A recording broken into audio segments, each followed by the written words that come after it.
नमस्कार अनि हार्दिक स्वागत श्रोता रेडियो कान्तिपुर रेडियो राष्ट्रकोमा यो हो कार्यक्रम द हेडलाइनर्स, जहाँ हामी समसामयिक विषयवस्तुमा आधा घण्टा विचार विवेचना गर्छौं र कार्यक्रमको नयाँ श्रृङ्खलाका साथ उपस्थित भएको छु। मेरो नाम हो पवन। आज पनि तपाईसँग प्रत्यक्ष र परोक्ष सरोकार राख्ने विषयवस्तुलाई उठाउने जमर्को गरेका छौं। आज हामीले छानेको विषयवस्तु र त्यो विषयवस्तुमाथि विचार विवेचना गर्नका लागि निम्ताएका अतिथिलाई तपाईँ प्रश्न सोध्न सक्नुहुन्छ। 55 41 905 टेलिफोन नम्बर हामीले खुला राखेका छौं। तर यदि तपाईले सोध्न खोजेको प्रश्नको जवाफ कार्यक्रमका दौरान नै ती अतिथिले दिइसक्नु भएको छ भने कृपया त्यस्ता खालका प्रश्न हामीलाई टिपाउने कष्ट नगर्नुहोला।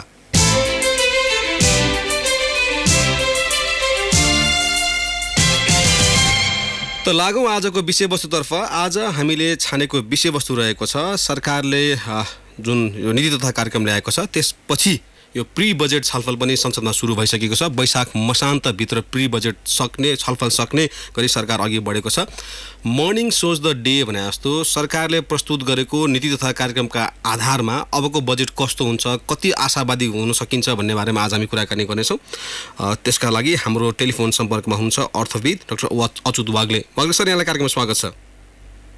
हेलो, धन्यवाद पवनजी। हजुर, यो अब सबैभन्दा पहिला चाहिँ प्री बजेट छलफल सकेर यो नीति तथा कार्यक्रम आउँथ्यो। अहिले चाहिँ नीति तथा कार्यक्रम आएर प्री बजेट छलफल सुरु भएको छ। यो कहाँ नमिले जस्तो छ? यसले खास अर्थ राख्छ राख्दैन?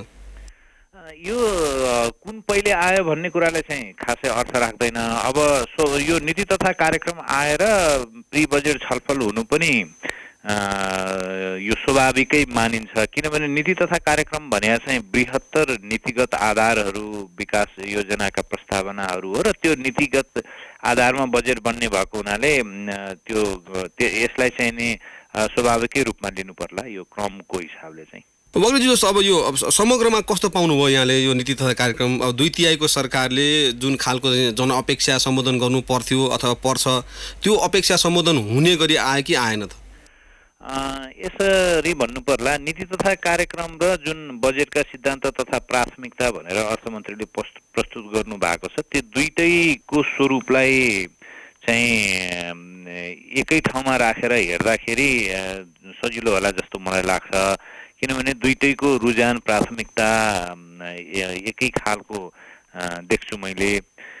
खास गरी अब सैद्धान्तिक आधारले हेर्दाखेरि अर्थमन्त्रीले लिएका र सरकारले लिएको आधार चाहिँ नि वाम घोषणापत्र र समाजवाद उन्मुख अर्थतन्त्र निर्माण भनेर नीति तथा कार्यक्रममा जोरदार रूपले भनियो र त्यसै गरी अब अहिले यो जुन प्री बजेटको कन्सेप्ट उहाँले दिनुभयो सिद्धान्त र प्राथमिकताहरूको, त्यसमा दिगो विकास लक्ष्य हासिल गर्ने र मध्यम आय मुलुक चाहिँ नि सन् 2030 सम्म बनाउने भन्ने बृहत्तर यो लक्ष्य राखेको जस्तो देखियो। त्यसमा उहाँले पटक पटक दोहोऱ्याएर आत्मनिर्भर अर्थतन्त्र पनि भन्नुभयो।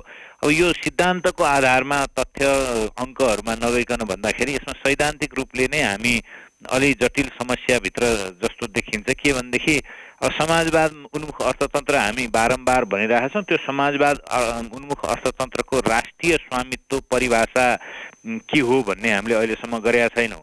अब यो सरकारले भनिरहेको समाजवाद, काङ्ग्रेसले भनेको समाजवाद, जनताले बुझ्न चाहेको र हेर्न चाहेको समाजवाद कुन हो र आर्थिक सामाजिक ढङ्गले त्यसलाई बुझिएको समाजवादमा समरूपता छ कि छैन भन्ने एउटा कन्फ्युजन हाम्रो ठाउँमा छँदैछ।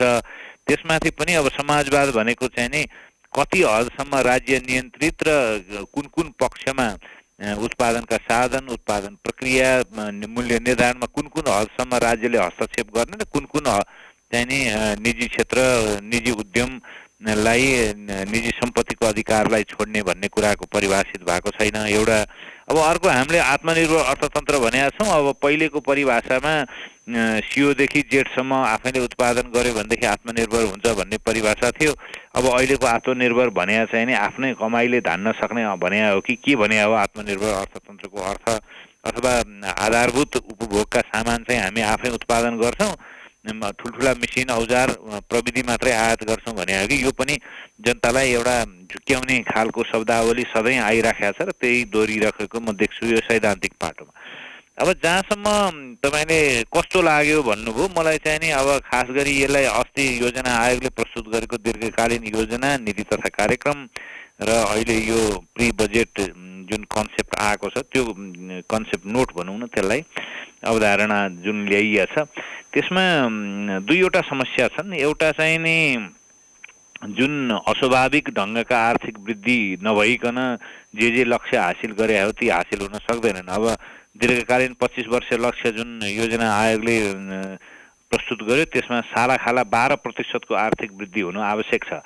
अब अहिले अर्थमन्त्रीले प्रस्तुत गरेको यो दिगो विकास लक्ष्य एसडीजी जसलाई हामी भन्छौँ 2030 सम्म हासिल गरिसक्ने कुरामा पनि प्रत्येक वर्ष झन्नै 18 अर्ब डलर चाहिँ यो लक्ष्य हासिल गर्नका लागि अपुग हुने स्रोत देखिया छ। यसको इन्ट्रेस्टिङ कुरा चाहिँ के हो भने यो अहिलेको अर्थमन्त्रीजीले नै कन्सल्टेन्सी गरेको यो पेपर सरकारले हजुर त्यसैले यो यतिको आँकडा दिएको छ। अब त्यसको त काहीँ स्रोत जुट्ने जस्तो देखिँदैन। हजुर वाग्लीज्यू, हाम्रो यो टेलिफोनमा अलिक खराबी आएको कारणले गर्दाखेरि हामी अर्को टेलिफोनबाट तपाईँलाई सम्पर्क गर्ने प्रयास गर्नेछौँ, किनभने यो अहिले हामी नीति तथा कार्यक्रममा टेकेर सरकारले यो जुन खालको बजेट ल्याउने तयारी गरेको छ यसमा प्री बजेटमा छलफल सक्ने र यो जेठ 15 गतेमा बजेट ल्याउनु पर्ने जुन खालको संवैधानिक व्यवस्था रहेको कारणले गर्दाखेरि पनि यो प्री बजेट सकेर चाहिँ बजेट ल्याउने कुरा गरिरहँदाखेरि हामीले सरकारले चाहिँ निर्धारण गरेका लक्ष्य को बारेमा पनि हामी कुराकानी गरिरहेका छौँ। यो कुराकानीको क्रममा हामीले डाक्टर अच्युत वाग्लेसँग कुराकानी गरिरहेका छौँ। यो जस्तो राष्ट्रिय योजना आयोगले सन् 2030 सम्ममा चाहिँ दिगो विकासको लक्ष्य भेट्ने र त्यसमा चाहिँ मध्यम आय भएको मुलुकको सूचीमा पुर्याउने लक्ष्य जुन राखेको छ त्यो हेर्नका लागि चाहिँ अहिले जस्तो जुन खालको सरकारले बजेट ल्याएको छ अथवा बजेट ल्याउने तयारी गरेको छ, बजेटको सिलिङ अब चाँडै तोक्दैछ र त्यसमा पनि यो नीति तथा कार्यक्रमको आधारमा राखेर जुन समाजवाद उन्मुख भन्ने जुन चाहिँ सरकारले भन्दै आएको छ यसमा चाहिँ खर्च गर्न सक्ने क्षमताको पनि कुराकानी गर्छ। हाम्रो टेलिफोन सम्पर्कमा वाग्लीज्यू आइसक्नु भएको छ। वाग्लीज्यू, अब हाम्रो सबभन्दा ठुलो समस्या देखेको भने चाहिँ यो महत्त्वाकांक्षा चाहिँ बढाउने, अब हामी हिँड्न नसकिरहेको बेलामा दौडिने प्रयास गर्दाखेरि यो त अलि ठुलै सपना देखाए जस्तो देखियो नि फेरि, होइन र? सपना चाहिँ देख्नुपर्छ, सपना देख्नु नहुने होइन। अब अहिले हुनुपर्ने कुरा अहिलेका समस्याहरू चाहिँ के हुन् भन्ने कुरा यी तिनटै जुन दस्तावेज अहिले छलफल भइराख्या भन्ने शब्द तपाईँले प्रयोग गर्नुभयो। एउटा दुःखद कुरा चाहिँ छलफल पटक्कै हुन थाले भइरहेको छैन। अहिले बौद्धिक जगतमा सार्वजनिक सञ्चार माध्यममा अलिअलि तपाईँ हामीले यसरी गफ गरेको बाहेक संसदमा यसको बृहत्तर यसका सबै आयामहरूलाई समेटेर यो महत्त्वपूर्ण डकुमेन्टहरूमा छलफल भइराखेका छैन। अब अहिले चाहिँ मूलतः नेपालको अर्थतन्त्र जुन छ एकदम 5 वटा गम्भीर समस्याहरूमा फसेको छ। त्यो चाहिँ पहिलो चाहिँ पूर्वाधारमा लगानी गर्नुपर्ने हो। तर अहिले तपाईँले हेर्नुभयो भनेदेखि तत्काल यातायात सञ्चार ऊर्जाका पूर्वाधार हामीले सम्भव पूर्वाधार भन्दा 25-30 वर्ष लाग्ने योजनाहरू ठुला रियल योजनाहरूमा कतै बरालिएर गएको छ एकातर्फ भने, अर्कोतर्फ चाहिँ पहाड खनेर जहाँ चाहिँ नि वातावरण प्रभाव मूल्याङ्कन पनि नगरिकन जथाभावी सडक खनेर दिगो नबनाउने पूर्वाधारको अवस्था छ। उद्यमशीलताको हामीले कुरा गर्न छोडिदियौँ। यो उद्यमशीलताको कुरा गर्ने बित्तिकै घरेलु उद्योग हो कि रोजगारीका लागि चाहिँ गर्न खोजिया हो कि जीविकोपार्जनमा सहयोग गर्ने कुरा हो कि तिर लगेर हामी हत्तपत्त उद्यमशीलता भने चाहिँ नि ढकी बन्ने र अलिकति चाहिँ नि बाँसको काम गर्ने कतातिर लगेर टुङ्ग्याइदिन थालेका छौँ भने चाहिँ ठुला उद्योगहरू स्थापना सम्भावनाको कुरा, यो उद्यमशीलताको कुरा गर्न छोडेका छौँ। उत्पादकत्व, सेवा र वस्तु दुवैको उत्पादकत्व, हामीले उत्पादन गर्ने वस्तु के हो, त्यसको बजार कहाँ छ, के चाहिँ हामी बेच्न सकौँला त अबको 10 वर्षमा भन्ने कहीँ छलफल नहुने अवस्थामा हामीले अर्थतन्त्र पुर्याएका छौँ। त्यस्तै अवस्था हामीले सेवा उत्पादन, शिक्षा, स्वास्थ्यको चरम चाहिँ नि गुणस्तरहीनताको कुरा छ। यो तेस्रो कुरा मैले भने। चौथो कुरा चाहिँ रोजगारी सिर्जनाको छ। अहिले श्रम बजार असाध्यै विकृत भइसकेको छ। जति छ अब नेपालभित्रको रोजगारी सिर्जना पटक्कै हुन सकेका छैन। जति भएको छ जहाँ रोजगारी छ त्यहाँ पनि नेपालीहरू काम नगर्ने मानसिकताको छ। अलिकति पनि स्किल काममा विदेशी अहिले भारतीय चिनिया श्रमिकहरूले ओगटिसकेको अवस्था छ। र अब अर्को चाहिँ नि विकास प्रशासनको ठुलो समस्या छ। तपाईँले अघि उठाइहाल्नुभयो, हामीले खर्च तिनटै ठाउँमा समस्या छ। यो खर्च क्षमता भएको छैन, भएको समय पैसा खर्च नभएको अवस्था छ। अहिले प्रदेशहरूले 15 देखि धेरै गर्नेले 32-33% गरे, हामीले पैसा नभएर विकास गर्न नसकेको भन्ने जुन धारणा अहिलेसम्म ल्याएको छौँ त्यसलाई यसले खण्डित गर्यो। स्थानीय सरकारको अवस्था त्यस्तै छ, जहाँ खर्च हुन्छ त्यो लाभ प्राप्त हुने ठाउँमा खर्च भएको छ कि छैन भन्ने अर्को समस्या छ दोस्रो चरणमा। तेस्रो चरणमा त्यो खर्चको कुरा गर्दा खर्च पारदर्शिता र भ्रष्टाचार नियन्त्रणको कुरा छ। यो 5वटा यी अहम जुन समस्याहरू छन् तिनलाई एकदम बुँदागत रूपले नै यसरी सम्बोधन गरिन्छ भन्ने कुरा यी कुराहरूले यी 3वटै दस्तावेजहरूले भन्न नसकिकन यो र त्यो लक्ष्य हासिल गर्छु भनेर भन्नुको कुनै पनि अर्थ अहिले रहँदैन। वाग्देजी जस्तो यो अहिले सरकारले यो नयाँ टर्मिनोलोजी लिएर आएको छ, यो विकासको समावेशी अवधारणा भनेर। यो समावेशी अवधारणा चाहिँ भने कस्तो हो र यो यो यो तय गर्न चाहिँ नीति तथा कार्यक्रम चाहिँ कतिको फलदायी हुने देखिन्छ, अथवा सरकारले ल्याएकै अवधारणामा हेर्ने हो भने हाम्रो विकासको समावेशी अवधारणा र सरकारले तय गरेको अवधारणामा मेल खान्छ? अब यो समावेशी अवधारणा चाहिँ तपाईँले अलिक बृहत्तर क्यानभासमा यसलाई हेर्नुभयो भने समावेशी अवधारणा चाहियो भनेर नै हामीले संहिता ल्याएको हो। त्यो चाहिँ नि तलका जो अहिलेसम्म मार्जिनलाइज्ड कम्युनिटिज एरियाज थिए, तलका मानिसहरूको विकासको आकाङ्क्षा विकासको मागलाई केन्द्रमा बसेर चाहिँ यो सम्बोधन हुन सकेन, तिनले पहिचान गर्न सकेनन्, प्रभावकारिता भएन भनेर हामीले सङ्घीय प्रणालीमा गयौँ। हामीले संविधान लागू गरेको पनि अब 4 वर्ष पुग्नै लागेको छ।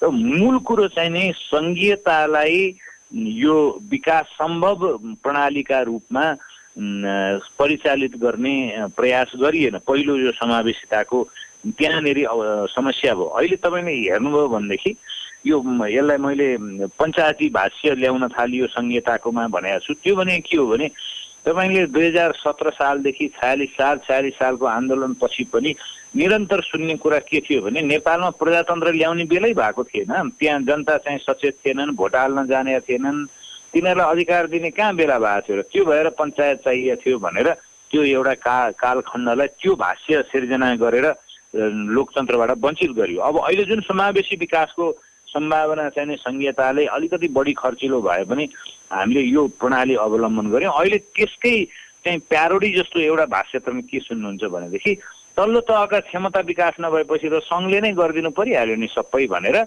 बनाउनु पर्ने कानुन नबनाइदिने, दिनुपर्ने क्षमता नदिने, त्यसपछि नियम कानुन नियमावलीहरू नदिने, बनेका संस्थाहरू प्राकृतिक स्रोत वित्त आयोग जस्ता संस्थाहरू लाई चाहिँ एकदम निकम्मा बनाइदिने। त्यसले तपाईँले सुन्नुभयो होला यो पटकको बजेटमा हामी सहयोग दिन सुझाव दिनै सक्दैनौँ किनभने हामीसँग प्राविधिक जनशक्ति पनि छैन, हामीसँग अहिले टाइम पनि छैन भनेर भन्नुपर्ने अवस्था। 4 वर्ष संविधान लागू भएको अवस्थामा आउँदाखेरि र 2 वर्ष स्थानीय तह सत्ता सम्हालिसकेको अवस्थामा अब 2 वर्ष पुग्न लागेको चुनाव भएको त्यस्तो अवस्थामा आएर यो संहितालाई परिचालन गरिएन र सँगसँगै के पनि भनियो भने अब हामीले यो समावेशी गर्न लाग्यौँ भनियो।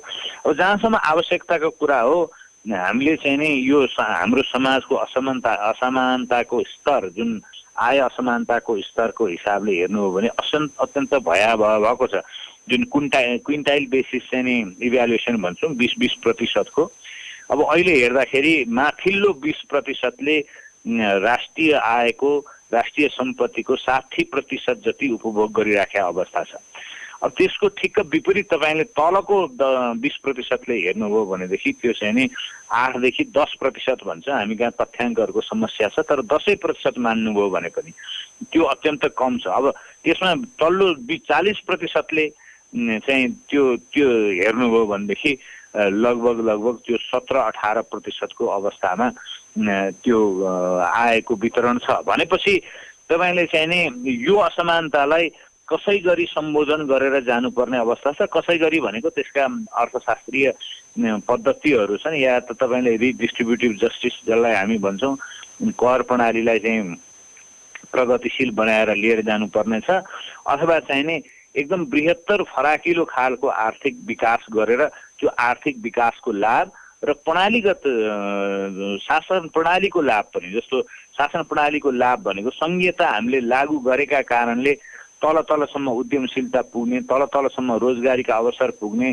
तलसम्म चाहिँ नि पूर्वाधारको चाहिँ नि पुगेर त्यसले उत्पादनका साधनहरूलाई बजारसँग जोड्ने यी प्रक्रियाहरूबाट पनि यो ग्यापलाई जोड्न सकिन्छ। जहाँसम्म आवश्यकताको कुरा हो, तपाईँले भन्नुभएको कुरा एकदम आवश्यक हो, र त्यसलाई चाहिँ नि हासिल गर्ने जुन शासकीय प्रणाली र हाम्रो संस्थागत संरचना, कानुनी र संस्थागत संरचना हो, त्यसलाई उत्तिकै प्रभावकारी ढङ्गले सञ्चालन गरेर लिएर जान सक्नुपर्छ। जस्तो वाग्लेजी जस्तो अब यहाँले भन्नुहुन्छ जस्तो यो संहिता कार्यान्वयनकै कुराका गर्दाखेरि पनि जस्तो अब केन्द्रले अब निर्धारण गरिदिएको प्राथमिकता र तपाईँको चाहिँ अब चाहिँ पूर्वाधारमै पनि हिसाब गर्ने हो भने बजेटदेखि लिएर हरेक कुरामा केन्द्रले चाहिँ निर्धारण गरेको चाहिँ प्राथमिकता र विकास क्रममा चाहिँ अब तल्लो तहका अथवा तल्लो तहले चाहिँ त्यसलाई नै मान्नुपर्छ अथवा त्यसैलाई नै अगाडि बढाउनुपर्छ भनेर भनिरहँदाखेरि त यो हाम्रो संहिता कार्यान्वयनमा कहाँ अलिकति विभेद जस्तो अथवा यो विरोधाभास देखियो नि फेरि, होइन र?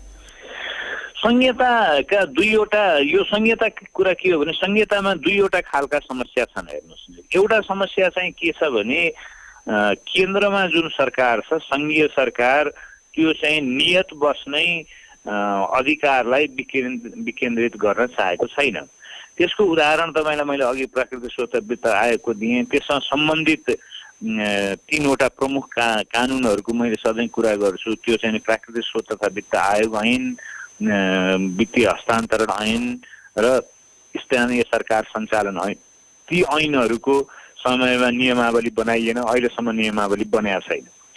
अब धेरैवटा जुन यो प्राकृतिक स्रोत सञ्चालन गर्ने ऐनहरू छन्, जस्तो वन ऐन, खानी सम्बन्धी ऐन, त्यसपछि चाहिँ यो जमिन सम्बन्धी ऐन र जलस्रोत सम्बन्धी ऐनहरू छ। अब अहिले भर्खरै तपाईँले हेर्नुभयो वन ऐन संशोधन भयो।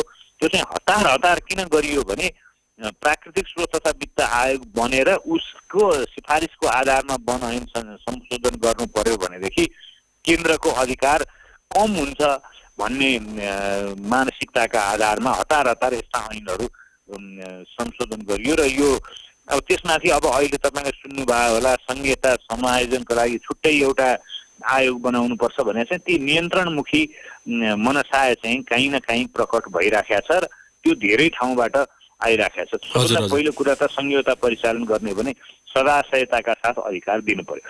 दोस्रो पनि समस्या के देखिया छ भने हामीले चाहिँ जस्तो अधिकार दियौँ नि, हामीले न्यायिक अधिकार उपमेयरहरूलाई दिएका छौँ। त्यसपछि राजस्व परामर्श समितिको अध्यक्ष पनि नगरपालिका या गाउँपालिकाको उपमेयरहरू हुनेछ।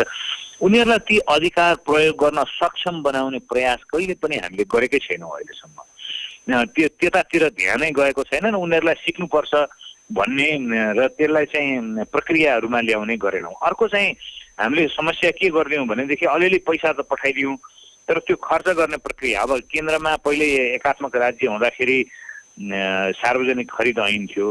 अब अहिले सबै 763 वटा स्थानीय तह, 7 वटा प्रदेश र सङ्घको सबैका छुट्टै बजेटको अधिकारको कुरा भएपछि उनीहरूले आफ्नो क्षेत्र परिस्थिति माग अनुसार कसरी खर्च गर्न सक्छन् र सामान्य सबैलाई लागू हुने खालको यो सार्वजनिक खरिदको प्रक्रिया के हुन सक्छ भनेर त्यो गाइडलाइन्स नदिएका कारणले पनि उचित मात्रामा खर्च हुन सकेको छैन। अब यी कुराहरूले गर्दाखेरि संहितालाई परिचालित गरेर लिएर जाने कुरामा समस्या उठ्या छ। अब यसलाई चाहिँ नि त्यही मैले भने नि, जहाँ समस्या छ त्यही सम्बोधित गर्नुपर्छ। उनीहरूको क्षमता नभएका कारणले अधिकार प्रयोग हुन सकेका छैन भने त्यो चाहिँ नि क्षमता नभएका कारणले अहिले सङ्घले नै गरिदिने भन्ने होइन। अहिले सङ्घले त 1 वर्षको बजेटमा हेऱ्यो, त्यो 1 वर्षको बजेटले उनीहरूको क्षमता नै विकास गरेर उनीहरूलाई नै खर्च गर्न सक्ने सक्षम बनाउनु पर्यो। हजुर वाग्लेजी, अब हाम्रो कार्यक्रममा यतिखेर ब्रेक लिनुपर्ने बेला भएको छ। ब्रेकपछि म श्रोताका जिज्ञासा लिएर आउनेछु।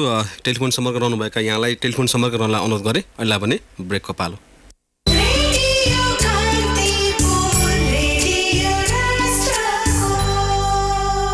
ब्रेकपछि पुनः स्वागत छ। यहाँ हुनुहुन्छ रेडियो कान्तिपुर, रेडियो राष्ट्रकोमा। कार्यक्रम हो द हेडलाइनर्स। द हेडलाइन्समा आज हामी कुराकानी गरेका छौँ सरकारले ल्याएको नीति तथा कार्यक्रममा टेकेर प्री बजेटमाथि जुन छलफल भइरहेको छ र त्यो सँगसँगै सरकारको बजेटको प्राथमिकता र त्यसका बारेमा हामी कुराकानी गरिरहेका छौँ। र कुराकानीको श्रृङ्खलामा हुनुहुन्छ अर्थविद डाक्टर अच्युत वाग्ले। वाग्लेजी, यहाँलाई पुनः स्वागत छ। धन्यवाद। म श्रोताका जिज्ञासातिर जान चाहेँ र संक्षिप्त उत्तरको पनि म अपेक्षा गर्छु। यो बजेट ल्याउनमा जहिले पनि शक्तिशाली नेताहरूको हात हुन्छ। अहिले प्रधानमन्त्रीले नै आफ्नो निर्वाचन क्षेत्रमा धेरै योजना पार्न खोज्नु भयो। अब यसरी आफ्नो शक्तिको प्रयोग गर्न थाल्यो भने त जनताले चाहिँ कहिले चाहिँ अनुभव गर्लान् बजेटको भनेर भन्नुहुन्छ बलभद्र आचार्य झापाबाट।